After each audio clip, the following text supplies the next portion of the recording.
கர்த்தராகிய இயேசு கிறிஸ்துவின் பரிசுத்த நாமத்துக்கு மகிமை உண்டாகட்டும். கர்த்தரும் இரட்சகரும் மீட்பருமான இயேசு கிறிஸ்துவின் நாமத்தினாலே இந்த நாளில் நம்பிக்கையின் வார்த்தை செய்தி வேளைக்கு உங்களை அன்போடு கூட அழைக்கிறேன். கர்த்தர் நல்லவர். இந்த நாளின் நம்பிக்கையின் வார்த்தை செய்திக்கு ஆதாரமாக யோவான் எழுதின சுவிசேஷம் 6ஆம் அதிகாரம் 26, 27 வசனங்களை நாம் வாசிக்கலாம். இயேசு அவர்களுக்கு பிரதித்துரமாக, நீங்கள் அற்புதங்களை கண்டதினால் அல்ல, நீங்கள் அப்பம் புசித்து திருப்தியானதினாலே என்னை தேடுகிறீர்கள் என்று மெய்யாகவே மெய்யாகவே உங்களுக்கு சொல்கிறேன். அழிந்து போகிற போஜனத்திற்காக அல்ல, நித்திய ஜீவன் வரைக்கும் நிலை நிற்கிற போஜனத்திற்காகவே கிரியை நடப்பீங்கள். அதை மனுஷகுமாரன் உங்களுக்கு கொடுப்பார். அவரை பிதாவாகி தேவன் முத்திரித்திருக்கிறார் என்றார். Praise the Lord. கண்ணுதொண்டு பிள்ளைகளே, இந்த வார்த்தைக்கு நான் கொடுக்கிற தலைப்பு இயேசு கிறிஸ்துவை குறித்த தேடல். இந்த கரிமானவர்களே, கர்த்தர் இயேசு கிறிஸ்து சொல்கிறார், அங்கே சீஷர்களை பார்த்து, நீங்கள் அந்த ஜனங்களை பார்த்து, நீங்கள் அற்புதங்களை கண்டதினால் அல்ல, அப்பம் புசித்து திருப்தியானதினாலேயே என்னை தேடுகிறீர்கள். எனக்கு கண்ணுதொண்டு பிள்ளைகளே, இன்றைக்கு இருக்கிற உலகம், இன்றைக்கு இருக்கிற கிறிஸ்துவ சமுதாயம், இன்றைக்கு இருக்கிற ஜனங்கள் இயேசு கிறிஸ்துவை எதற்காக தேடுகிறார்கள் என்பதை கர்த்தர் இங்கே நமக்கு அடையாளப்படுத்துகிறார். நாம் பார்க்கிறோம், அநேகர் எதற்காக இயேசு கிறிஸ்துவை தேடுகிறார்கள். நான் சுகமடைய வேண்டும், நான் ஆசீர்வாதமாய் இருக்க வேண்டும், நான் ஆசீர்வதிக்கப்பட வேண்டும், எனக்கு எதுவுமே குறையில்லாமல் கிடைக்க வேண்டும், எனக்கு எதிராக யாரும் ஒரு எதிரிகள் இருந்துவிடக் கூடாது, என் வாழ்க்கை இரட்டிப்பான ஒரு நன்மை உள்ள ஒரு வாழ்க்கையாக அது காணப்பட வேண்டும், ஒரு நோயற்ற ஒரு வாழ்க்கையாக அது காணப்பட வேண்டும். இவைகளுக்காகவே இன்றைக்கு இயேசு கிறிஸ்துவை தேடுகிற கூட்டம் உலகத்திலே அநேகம் உண்டு. அதற்காகவே இயேசு கிறிஸ்துவை தேடுகள் உண்டு. எனக்கு பிள்ளைகளே, நாம் ஒரு காரியத்தை குறித்து நாம் வேதத்திலே பார்ப்போமானால், இயேசு கிறிஸ்து எகிப்திலிருந்து அடிமைப்பட்டிருக்கிற இஸ்ரவேல் ஜனங்களை அவர் விடுதலையாக்கி வெளியே கொண்டு வந்தார். எதற்காக? அவர் பாலும் தேனும் ஓடுகிற ஒரு தேசத்தை நமக்கு ஆயத்தப்படுத்தி அங்கே போகும்படியாய், அவர் ஜனங்களை கொண்டு செல்லும்படியாய் அவர் மோசேயை கொண்டு இஸ்ரவேல் ஜனங்களை எகிப்திலிருந்து அவர் கீழே அவர் கொண்டு வருகிறார்.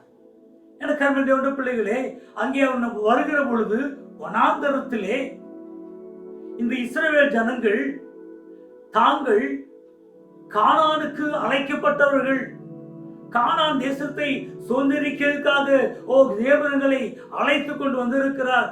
ஓங்கிய புயத்தினாலும் பலத்த கரத்தினாலும் அடையாளங்களினாலும் அற்புதங்களினாலும் எங்கள் தேவர்களை விடுவித்து கொண்டு வந்திருக்கிறார் என்பதை இந்த இஸ்ரவேல் ஜனங்கள் வனாந்தரத்திலே மறந்து போனார்கள். மறந்து போய் தேவனை தேட அவர்கள் எத்தனை கொள்ளவில்லை. எதற்காக தேவனை தேடினார் என்றால், அங்கே நாம் பார்க்கிறோம், இறைச்சி இல்லாத போது இறைச்சிக்காக கூக்குரலிட்டு தேவனை தேடினார்கள். தண்ணீர் இல்லாத போது தண்ணீருக்காக கூக்குரலிட்டு தேவனை தேடினார்கள். தங்களுக்கு அப்பம் இல்லாத போது அப்பத்துக்காக கூக்குரலிட்டு தேவனை தேடினார்கள். ஆனால் கானானையோ அவர்கள் மறந்து போனார்கள். அல்லேலூயா. எனக்கு அருமையான பிள்ளைகளே, இன்றைக்கு இஸ்ரவேல் ஜனங்களை போல இன்னைக்கு நம்முடைய உலகத்திலே காணப்படுகிற நம்முடைய ஜனங்களும் இன்னைக்கு நாமும் கூட இன்னைக்கு அப்படித்தான் காணப்பட்டு கொண்டு இருக்கிறோம். நாம் அழைக்கப்பட்டது, ரட்சிக்கப்பட்டது, கர்த்தர் நம்மை ரட்சித்தது எதற்காக? கானானாகிய அந்த பரலோக ராஜ்யத்துக்குள்ளே அடையும்படியாய், பிரவேசிக்கும்படியாய் கர்த்தர் நம்மை அழைத்திருக்கிறார் என்பதை மறந்து இம்மைக்காக. அல்லேலூயா. வாசிப்போமானால் மத்தேயு 6ஆம் அதிகாரம் 32, 33 வசனத்தை நான் வாசிப்போமானால், அங்கே கர்த்தராகிய இயேசு கிறிஸ்து சொல்கிறார், இவைகளை அஞ்ஞானிகள் நாடி தேடுகிறார்கள். இவைகளை அஞ்ஞானிகள் நாடி தேடுகிறார்கள். இவைகள் எல்லாம் உங்களுக்கு வேண்டியவைகள் என்று உங்கள் பரமபிதா அவர் முன்னமே அறிந்திருக்கிறார் என்று சொல்லி வைத்து வாசிக்கிறோம். கண்மையுள்ள பிள்ளைகளே, நாம் அழைக்கப்பட்ட கர்த்தரை தேர்ந்தெடுத்த நோக்கத்தை நாம் மறந்து இம்மைக்காக மட்டுமே இயேசு கிறிஸ்துவை தேடுகிற பிள்ளைகளாய், அவரை வணங்குகிற பிள்ளைகளாய் நாம் காணப்பட்டு கொண்டு இருக்கிறோம். ஆமென். ஆனால் இயேசு கிறிஸ்துவோ அவரை தேட எதை கொண்டு சொல்லி இருக்கிறார்? அங்கே வசனத்தை வாசிக்கிற பொழுது நித்திய ஜீவன் வரைக்கும் நிலைத்திருக்கிற போஜனத்தை தேடுங்கள் சொல்லி கர்த்தராகிய இயேசு கிறிஸ்து தம்முடைய பிள்ளைகளுக்கு, அந்த ஜனங்களுக்கு அவர் சொல்லி நாம் பார்க்கிறோம். ஆமென். ஹல்லேலூயா. கவனித்த பிள்ளைகளே, அது மாத்திரமல்ல, இன்னைக்கு நாம் ஊழியம் செய்கிறோம்.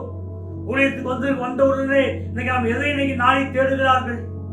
அவர்கள் ஊழியத்திலே காணப்படுகிற பொழுது பிசாசுகள் துரத்துகிற வரம் இருக்கிறது. எனக்கு தீர்க்க தரிசனம் வரம் இருக்கிறது, எனக்கு பாஷைகளை பேசுகிற வரம் இருக்கு என்று சொல்லி நாம் அதிலே நின்று அந்த நித்திய ராஜ்யத்தை குறித்து, நித்திய ஜீவனை குறித்து ஒரு பயம் இல்லாதவர்களாக, அதை குறித்து ஒரு தியானம் இல்லாதவர்களாக, அதை வாஞ்சிக்காதவர்களாக இன்றைக்கு அந்த வரங்களை குறித்து மட்டுமே நாம் பிடித்துக் கொண்டு இருக்கிறோம். வேதத்தில் வாசிக்கும் பொழுது லூக்கா 10ஆம் அதிகாரம் 17, 18, 20 வசனத்திலே நீங்க வாசிப்பீன்னு சொன்னால், அங்கே சீஷர்கள் இயேசு கிறிஸ்துவை சொல்கிற ஒரு காரியம் என்ன? எங்களுக்கு ஆவிகள் கீழ்ப்படுகிறது என்று சொன்னார்கள். ஆவிகளுக்கு கீழ்ப்படி சொன்ன உடனே இயேசு கிறிஸ்து சொன்ன வார்த்தை என்ன? பிசாசானவன் மின்னலை போல வானத்திலிருந்து பூமியிலே விழ கண்டேன் என்று சொன்னார். 20ஆம் வசனத்திலே சொன்ன வசனம் என்ன? ஆகிலும் ஆவிகள் உங்களுக்கு கீழ்ப்படுவதற்காக நீங்கள் சந்தோஷப்படாமல் உங்கள் நாமங்கள் பரலோகத்தில் எழுதப்பட்டிருக்கிறதுக்காக சந்தோஷப்படுங்கள். இயேசு கிறிஸ்து சீஷர்களுக்கு சொன்ன ஒரு காரியம் என்ன? பிசாசு ஓடுன்னு சொல்லி சந்தோஷப்படாத, உன்னுடைய நாமம் பரலோகத்திலே எழுதப்பட்டிருக்க வேண்டும் என்பதை குறித்து சந்தோஷப்படு என்று சொன்னதாய் வேதத்திலே வாசிக்கிறோம். எனக்கு அருமையான பிள்ளைகளே, இன்றைக்கு பாஷைகளை பேசுகிறோம், தீர்க்க தரிசனத்தை இன்னைக்கு பாருங்க, அநேக வரங்கள் தீர்க்க தரிசனம் சொல்லி ஜனங்கள் ஓடுகிறதையும் அதையே இன்றைக்கு அநேக ஊழியக்காரர்கள் பயன்படுத்துவதையும் பார்த்து கொண்டிருக்கிறோம். வேதம் சொல்லுது, 1 கொரிந்தியர் 13ஆம் அதிகாரம் 8ஆம் வசனத்திலே வாசிக்கிற பொழுது, தீர்க்க தரிசனங்களாலும் ஒளிந்து போகும், அந்நிய பாஷைகளால் ஒளிந்து போகும் என்று வேதத்திலே திட்டமாய் சொல்லப்பட்டிருக்கிறது. கர்மேந்திர பிள்ளைகளே, நம்முடைய நோக்கம், நம்முடைய அழைப்பு என்ன? இயேசு கிறிஸ்து எனக்காக நித்திய ஜீவனாகிய ஒரு பரலோக ராஜ்யத்தை அவர் எனக்காய் வைத்திருக்கிறார், எனக்காய் ஆயத்தப்படுத்தி வைத்திருக்கிறார் என்பதை நாம் முற்றிலுமாய் எனக்கு மறந்து போய்கொண்டிருக்கிற ஒரு காலகட்டத்தில் வாழ்ந்து கொண்டிருக்கிறோம். வரங்களை குறித்தே இன்றைக்கு மேன்மை பாராட்டி கொண்டிருக்கிற இன்றைக்கு ஊழியக்காரர்கள் உண்டு. கர்மேந்திர பிள்ளைகளே, அதற்காக நாம் அழைக்கப்படவில்லை. நமக்கு வரங்கள் தேவை, தேவன் நம்மளை பயன்படுத்துகிறார், இல்லை என்று சொல்லவில்லை. ஆனாலும் அதில் இன்னைக்கு நின்றுவிட்டு நிச்சய ராஜ்யத்தை குறித்த கவலை இல்லாதபடிக்கு இன்றைக்கு காணப்பட்டு கொண்டிருக்கிறதை நாம் பார்த்து கொண்டிருக்கிறோம். ஆமென். ஹல்லேலூயா, ஹல்லேலூயா. இவைகள் ஒழிந்து போகும் என்று சொல்லப்பட்டிருக்கிறது. கர்த்தர் நமக்கு கொடுத்திருக்கிற வாக்குத்தத்தம் என்ன? 1 யோவான் 2ஆம் அதிகாரம் 25ஆம் வசனத்திலே வாசிக்கிற பொழுது, நித்திய ஜீவனை அளிப்பேன் என்பதே அவர் நமக்கு செய்திருக்கிற வாக்குத்தத்தம். கர்த்தர் நமக்கு நித்திய ஜீவன் அளிப்பார் என்பதுதான் கர்த்தர் நமக்கு கொடுத்திருக்கிற வாக்குத்தத்தம். பிள்ளைகளே, இந்த வாக்குத்தத்தத்தை நாம் சுதந்திரிக்க வேண்டும். அதற்காகவே நாம் இயேசப்பாவை தேட வேண்டும், அதற்காகவே அவரை ஆராதிக்க வேண்டும், அதற்காகவே அவரை தொழுது கொள்ள வேண்டும், அதற்காகவே நாம் அவரை பின்பற்றி செல்ல வேண்டும். ஆமென். அல்லேலூயா. கர்த்தர் நமக்கு கொடுத்திருக்கிற வார்த்தையும் தான், கர்த்தர் நமக்கு கொடுத்திருக்கிற அந்த வசனத்தின்படி இந்த நாளிலே நாம் இம்மை காணவைகளை அல்ல, மறுமையான நித்திய ராஜ்யத்தை குறித்து தேடுவோம். கர்த்தர் நம்மை ஆசீர்வதிப்பாராக. ஆமென். ஜெபிக்கலாம். பரலோக பிதாவே, நம்முடைய பிள்ளைகள் கேட்ட இந்த வார்த்தைக்காக ஜெபிக்கிறேன். இயேசப்பா, இந்த நாளிலே நாங்களும் கூட ஆண்டவரே இம்மை காணவைகளை தேடாதபடிக்கு தேவனே எங்களுக்கு எல்லா ஆசீர்வாதத்தையும் நீ வைத்திருக்கிறீர் என்பதை உறுதியாய் பற்றிக்கொண்டு நித்திய ராஜ்யமாகிய அந்த நித்திய ஜீவனுக்குள்ளே நாங்கள் பிரவேசிக்கும்படியான தேடலை தேட எங்களுக்கு நீ கிருபை தாரும். இந்த கேட்ட பிள்ளைகளுக்கு அப்படிப்பட்ட பாக்கியத்தை கட்டளையிடும். இயேசு கிறிஸ்துவாகிய உம்முடைய பரிசுத்த நாமத்தில் ஜெபிக்கிறேன் ஜீவனுள்ள நல்ல பிதாவே. ஆமென். ஆமென்.